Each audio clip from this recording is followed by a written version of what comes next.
Hi there guys, so we are counting down the days until Deontay Wilder defends his WBC World Championship against Luis Ortiz. And let me tell you, Luis Ortiz is looking lighter and more trim than the first fight against Deontay Wilder.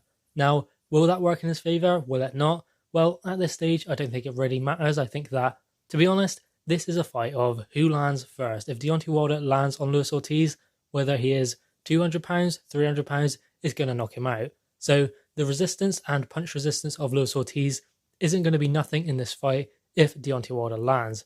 So considering the fact that Luis Ortiz is a lot lighter and he looks a little bit trimmer, I mean, that will bode well for his speed and his movement, but not necessarily his punch resistance because, as I said, it doesn't really matter. If Deontay Wilder catches him, then he's going to go at any stage anyway.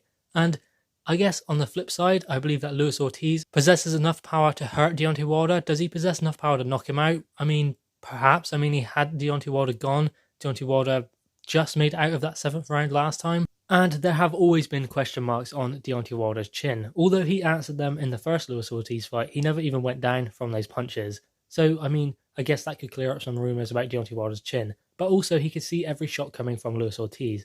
I mean, he could anticipate every punch coming. I mean, Luis Ortiz is not a fast opponent, so Deontay Wilder could anticipate them. So, does Luis Ortiz possess enough power to knock out Deontay Wilder?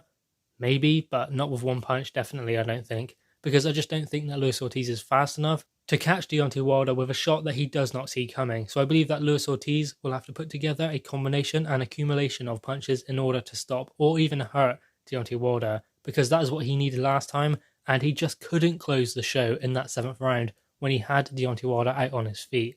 So in this one, I believe that Luis Ortiz only has a few rounds to get to Deontay Wilder. He cannot try and box his way because I've said it before in previous videos and I'll say it again. Deontay Wilder will land that shot at one stage in the fight. There is no getting away from it. It's going to land. The only way you can stop it from landing is to get to him first. And that is what Luis Ortiz must do.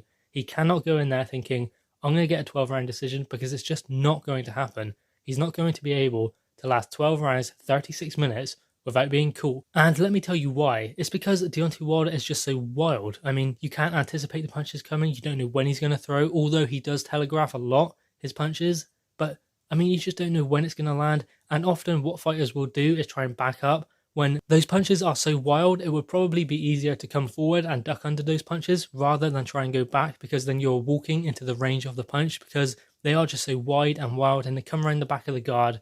And I just don't see how a fighter can go 12 rounds without being caught with them, because there is no way to anticipate them. It's a lot harder to fight and box a fighter who isn't a good boxer, because they just swing wildly and they are not controlled. And the last thing that Deontay Wilder is a controlled and complete boxer. He is a good fighter and he has that big one-punch knockout power that can finish anyone in the heavyweight division if it lands clean. I mean, other than Tyson Fury, of course, who got up from it. But I just believe that if Deontay Wilder lands that punch on Luis Ortiz, then it's going to be night-night. And if Luis Ortiz cannot get to Deontay Wilder first, then all of the work he has put in and all of the weight cuts and trying to be faster with his punches will mean nothing, because he cannot try and box Deontay Wilder. Perhaps that's why he's tried to cut a bit of weight, to make his punches faster so that he can catch Deontay Wilder off guard and make sure that Deontay Wilder does not see those punches coming and is unable to anticipate them. Because that is the reason why Deontay Wilder survived last time, because he could anticipate and see the punches coming. Because let's be real, Luis Ortiz was one punch away from knocking out Deontay Wilder in the first fight. And it was just because Deontay Wilder was able to anticipate punches coming that he was able to survive and get back to his stall. So perhaps Luis Ortiz being a little bit lighter and a little bit more trim, a little bit more shredded, will mean that Luis Ortiz is able to put the punches together in quick succession to stop Deontay Wilder. But guys, what are your thoughts on this? Luis Ortiz trimming down a bit and looking shredded for the rematch with Deontay Wilder. Do you think that it will bode well for Luis Ortiz? And do you believe that he possesses the power to stop Deontay Wilder? Drop your thoughts in the comments below, click the thumbs up and subscribe if you are new. Thanks guys.